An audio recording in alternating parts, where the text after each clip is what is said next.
Tonight, the hunt for the arsonist who investigators say set 2 of the California wildfires. It's important for me to come out here and see firsthand the situation.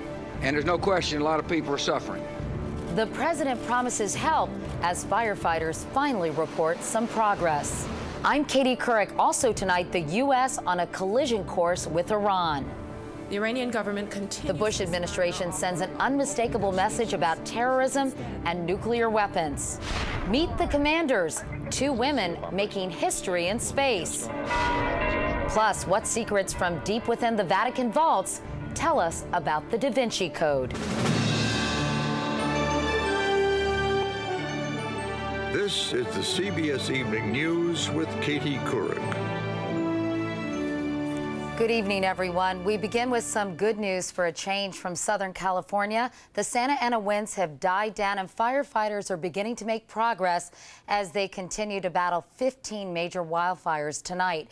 President Bush flew to California today, touring the rubble with Governor Arnold Schwarzenegger, who called the destruction heartbreaking. And the numbers are stunning. Over 460,000 acres burned. Losses of at least $1 billion in San Diego County alone, and 10 deaths related to the fires, though that number could rise. Dean Reynolds is in Escondido, California, one stop on the president's visit today. Dean? Good evening, Katie. The president's trip to California was watched closely, every step and every soundbite, compared to what he did and said after Hurricane Katrina, when his administration was harshly criticized for a slow and ineffective response. Mr. Bush boarded Marine One at mid-morning and headed off into the smoky haze that has choked Southern California since Sunday, so thick it can block out the sun. For 15 minutes, he flew over the now familiar scenes of scorched earth, putting down at Rancho Bernardo and the rubble that was once the home of Jay and Kendra Jeffcoat. We appreciate your spirit. Really do. Less than 40 miles from where the president stood, new flames were consuming more acreage. An Orange County fire official said some areas were still like a box of matches waiting to go. 2 more victims died overnight in this burned out home, and arson is suspected in some of the blazes. But today, at least, the vagaries of the weather worked in favor of the firemen, now assisted by Air Force and Navy planes. Temperatures dropped a bit and the winds died down, removing 2 ingredients that had fed the firestorm. The wind is really what's going to drive it. If there's no wind, we're able to get in and do some good work. Consequently, the number of the displaced at Qualcomm Stadium is now vastly reduced, with many neighborhoods safe enough to receive residents. Indeed, the care given evacuees there provided a major contrast to the abandonment of victims at the New Orleans Superdome 2 years ago. At the Witch Creek Fire Command Center in Escondido, the president praised the soot-covered firemen who've battled the flames all week and, along with Governor Arnold Schwarzenegger, said he would make sure Washington's response this time will work the way it should. All of us associated with the federal government, Governor, are here to make sure that the resources at our disposal are deployed to help you. Mr. Bush dismissed comparisons between Katrina and California and seemed generally satisfied by the efforts he witnessed today. But if he actually thought anybody was doing a heck of a job, he didn't say so in public. Katie? Dean Reynolds in Escondido. Dean, thanks a lot. Authorities said tonight at least 2 of the wildfires appear to have been set. The Rosa fire in Riverside County and the much larger Santiago fire in Orange County. The Santiago fire is 50% contained now, and federal agents are looking for the culprit. Sandra Hughes is there. Federal officials are investigating this burned patch of Santiago Canyon as one of the 2 ignition points for the 23,000-acre fire. Authorities would not tell CBS News why they were questioning this man today at the scene of the fire, now officially called arson. The person or persons who did this either are exceptionally lucky or they have some knowledge about where you might want to do the most damage when you set a fire. Of the more than a dozen fires that burned through Southern California, 2 are now believed to be the work of arsonists. I wonder, frankly, if we didn't have this fire here, this arson-caused fire here, how many of our resources might have been available to respond to other parts of the state. As difficult as this fire has been to control, so too will it be to uncover who started it. Arson is one of the toughest crimes to investigate, prove, and prosecute. Only 10% end up in court and are almost always circumstantial, like the case against Raymond Euler, accused of setting the deadly Esperanza fire which killed 5 firefighters a year ago. He was linked to the crime by DNA on cigarettes found at the scene. Experts say there is no one profile of people who start fires. People who set them for vanity, those being possible law enforcement or firefighters themselves that want recognition, people who do it for spite. While the odds aren't good for investigators, a $150,000 reward might help. Sandra Hughes, CBS News, Santiago Canyon. Meanwhile, if you would like to help the evacuees in Southern California, you can go to cbsnews.com and click on Evening News. Our other top story tonight is the sweeping sanctions the U.S. has imposed on Iran, the harshest action any administration has taken since the response to the hostage crisis nearly 30 years ago. The assets of several major Iranian banks have now been frozen in the U.S. Chief White House correspondent Jim Axelrod begins our coverage. U.S. officials are turning the screws on Iran's leaders tighter than ever to force the regime to abandon suspected nuclear weapons ambitions and its support for terror groups. These actions will help to protect the international financial system from the illicit activities of the Iranian government. Iran's 4 largest banks are now cut off from the U.S. financial system. So too are businesses owned and controlled by Iran's Revolutionary Guards Corps, the largest force in Iran's military. In dealing with Iran, it is nearly impossible to know one's customer and be assured that one is not unwittingly facilitating the regime's reckless behavior and conduct. While it's the first time the U.S. has ever hit another country's military with sanctions, it's the banks that are the key to the strategy. Similar targeting of North Korea's economy forced that regime to abandon its nuclear program. But CBS News analyst Reza Aslan doubts it'll work the same way with Iran.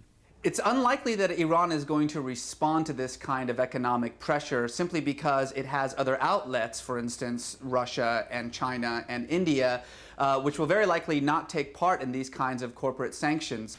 The White House says it prefers diplomatic solutions, but the sanctions are an exclamation point on a recent round of escalating rhetoric about Iran. But if you're interested in avoiding World War III, it seems like you ought to be interested in preventing them from having the knowledge necessary to make a nuclear weapon. But the Secretaries of State and Treasury were not the only ones confronting Iran today. Defense Secretary Gates acknowledged there is planning for a military strike, planning he calls routine. Jim Axelrod, CBS News, the White House. Richard Haass is president of the Council on Foreign Relations. Richard, put this in perspective for us. What kind of message is the administration sending? This is another signal to Iran of just how unhappy the administration is with their nuclear program, with their support for terrorism, with what they're doing in Iraq. And the administration is hoping that it puts pressure on Iran and perhaps galvanizes the rest of the world, or at least part of the rest of the world, to also join us. There have been sanctions against Iran in one form or another since 1979. Have they worked or have they had an impact? They've had an impact against Iran. Iran's economy is paying something of a price for these sanctions, but it's not enough just to have sticks. You've also got to have some carrots, some incentives. So what's missing from this policy is not only international support for the sanctions, but what's missing from this policy is any sign of an incentive for Iran. Why should the Iranian government change its policies? It's not clear that that's there. How realistic do you think it is that there might be an invasion of Iran? I don't think we're talking about invasion. The United States doesn't have ground troops. A military strike? There could be a military strike using aircraft and cruise missiles. But if you ask me over the next year or 2 years, can I imagine the United States and Iran moving to conflict? The short answer is yes. Is it definite? Obviously not. But is it a real possibility, Katie? For sure. Richard Haass. Richard, thank you. Thank you. There's another warning in the war on terror tonight, the possible reappearance of shoes as part of the terrorist arsenal. Bob Orr has this exclusive report. The joint FBI Homeland Security Bulletin obtained by CBS News today bluntly warns that terrorists are still working to use modified footwear as a concealment method for explosive devices. The alert follows the discovery of bomb detonators expertly hidden in the hollowed-out soles of this pair of shoes, found aboard a European bus last month. Intelligence officials say the shoes were not being worn at the time, but instead were being used to smuggle electric blasting caps across international borders for use in a terrorist attack. The terrorists have an interest in explosive devices. They're trying to figure out what is the best way to push them, to move them through the system. Shoes have been used by terrorists before. 3 months after 9/11, Al-Qaeda operative Richard Reed tried to blow up an American Airlines jet with a shoe bomb similar to the one shown in this test. Now at U.S. airports, scanners x-ray all passenger shoes and carry-on bags searching for explosives.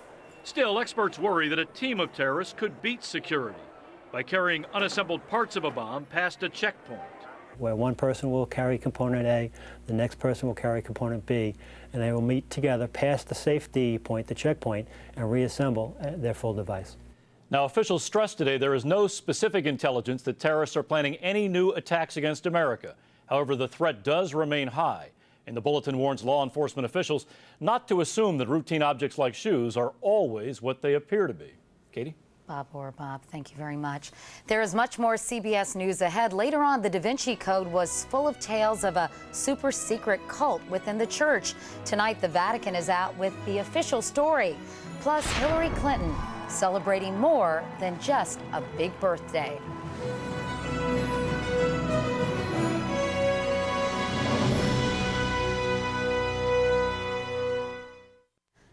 Iowa Democrats have apparently settled on a date for their presidential caucuses. Party officials say it's expected to be January 3rd, the same day as the Republican caucuses. They'll make it official on Sunday. Meanwhile, Hillary Clinton is speaking out about her husband's infidelity, telling Essence magazine she's glad she stuck with the former president, saying she never doubted it was a marriage worth investing in, even after the Monica Lewinsky affair. Tonight, she is celebrating her 60th at a New York City fundraiser, and the latest poll numbers are a nice birthday present for her. A new CBS News poll shows Senator Clinton has opened up a 28-point lead on Barack Obama nationwide. How did she do it? Here's our senior political correspondent, Jeff Greenfield. Hillary's birthday is coming up. If Senator Clinton is in celebration mode for tonight's 60th birthday fundraiser, who can blame her? She seems somewhere between uncatchable and untouchable. It's not just her huge lead in the still early horse race polls, or that she appears ahead in the key early voting states, a narrow lead over her principal rivals in Iowa, a huge lead over them in New Hampshire. It's that the whole political universe, Republicans included, are treating her nomination as a done deal. Quote Hillary Clinton. Hillary Clinton being president. We're not going Hillary's way. Projecting Senator Clinton into the White House or back into the White House at this stage is obviously premature, but her standing does raise an intriguing question. How did so controversial, so polarizing a figure come to so dominate her party's race for the nomination? People shouldn't underestimate how skilled she is. Ex-House Speaker Newt Gingrich, one of the Clintons' longest-running opponents, points to her perseverance. And some of these punches over the last 15 years have been very tough. She gets back up off the floor. She also seems so far to have neutralized her opponent's strongest attacks. For instance, her rivals have zeroed in on her 2002 vote to authorize force in Iraq. She says that she wasn't really voting for war back in 2002, but all of us know what was being debated in Congress in 2002. But in a new CBS News poll, more Democratic voters say she's the one likely to get most of the troops out.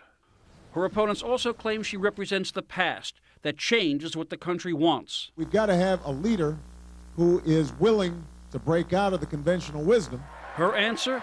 Claim the mantle of change for herself. If you're ready for change, I am ready to lead. John Edwards repeatedly criticizes her for her ties to special interests, especially in the form of campaign contributions. She seems to think you can talk about ending the influence of lobbyists, but still take millions of dollars from them.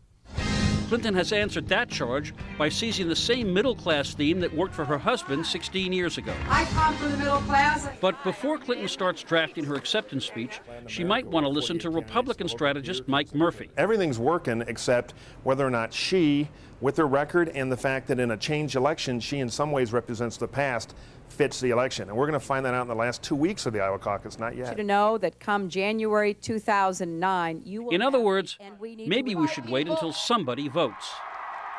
Jeff Greenfield, CBS News, Washington.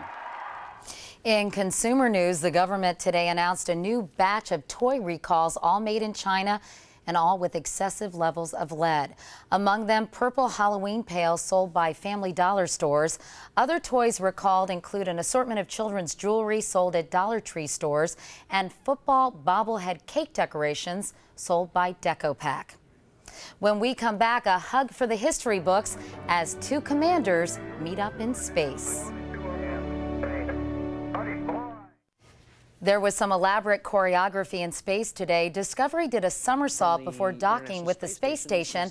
That allowed engineers to check the underside for damage. Everything looks okay. Then it was time for history to be made. Kimberly Dozier has the story of two commanders with the right stuff. It's not their first time in space, but this is a first, the embrace of two women in charge. One commanding the space station and the other the space shuttle at the same time. No jokes about who's driving, please. They both earned this ride. Discovery Houston, go at throttle up. Copy, go at throttle up. That's the voice of Shuttle Commander Pam Melroy. She's a former Air Force test pilot who flew combat missions in Iraq, and she's a working mom.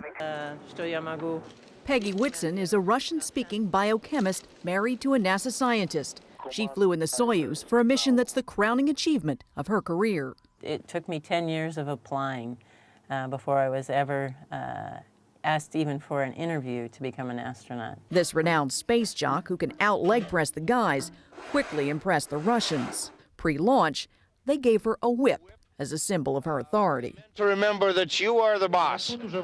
Does that tell us something about your command style? I don't think I'll ever have to use a whip on them. Shuttle Commander Melroy brings that Apollo-era sense of wonder back to spaceflight. Would you like to be my co-pilot? Sure. Okay. Describing the first time she took the controls. Really I was totally blissed out, actually. I was just like, yes, I'm flying the shuttle. Melroy's team is delivering a new space station module, one of 3 that Whitson and her crew will attach during their 6-month stay.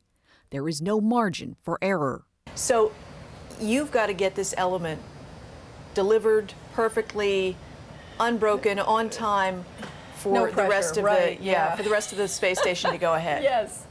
Yes. They don't like to be called heroes, but they don't mind leading by example.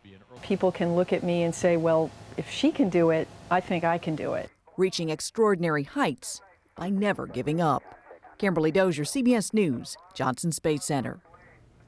There was some history made here on Earth as well. The world's biggest passenger jet, the Airbus A380, landed in Sydney today after its first commercial flight.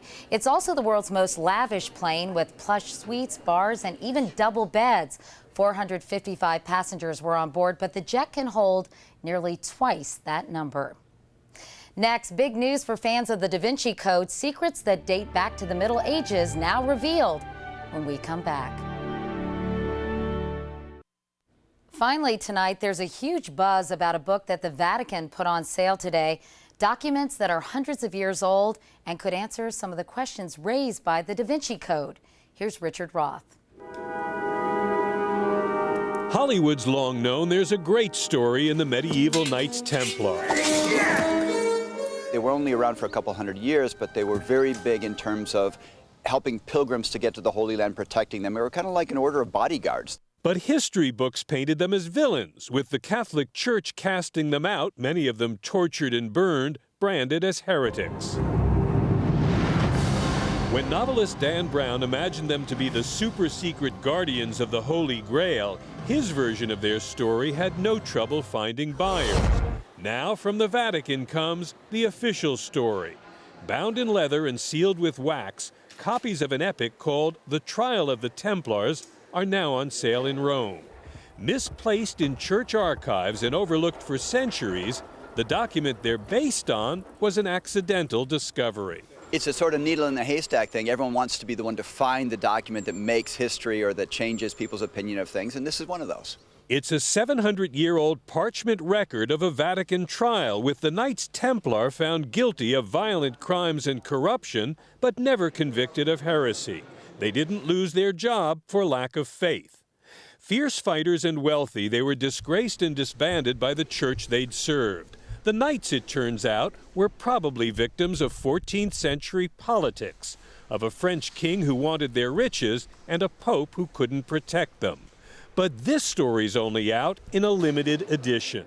Just 800 luxurious copies of the ancient Vatican original have been produced, and one's already gone to the Pope. The rest are sure to sell out, but at more than $8,000 apiece, this could be the season's most expensive new read. Richard Roth, CBS News, London. And that is the CBS Evening News for tonight. I'm Katie Couric. Thanks for watching. Hope to see you again tomorrow. Good night.